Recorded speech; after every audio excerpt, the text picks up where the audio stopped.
ചെറിയ ചിത്രം എന്ന് നമുക്ക് പറയാം. എന്നാലും കണ്ടന്റ് വൈസ് ഒരു എന്താ പറയുക വലിയ ശ്രമങ്ങൾ നടത്തിയിട്ടുണ്ട്. അത് എല്ലാവരും തിയേറ്ററിൽ പോയി കണ്ടാൽ മാത്രമേ മനസ്സിലാവുള്ളൂ. ഒരു മിസ്റ്ററി ത്രില്ലർ ജോണറാണ്.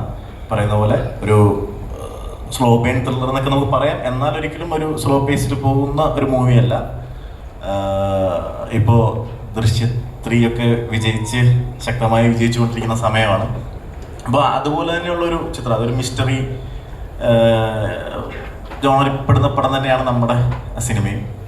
അപ്പോൾ എല്ലാവരുടെയും സപ്പോർട്ട് ഉണ്ടെങ്കിൽ മാത്രമാണ് ഈ സിനിമ എല്ലാവരിലേക്കും എത്തുക, ഈ ചിത്രത്തെക്കുറിച്ച്. കാരണം ഒരു പുതുമുഖ സംവിധായകൻ്റെ പ്രശ്നങ്ങളും ബുദ്ധിമുട്ടുകളും ഒരു സിനിമ മുമ്പോട്ട് വയ്ക്കുമ്പോൾ ഉണ്ടാകുന്ന പരിമിതികളൊക്കെ മറികടക്കണമെങ്കിൽ എല്ലാവരുടെയും സപ്പോർട്ട് വേണം.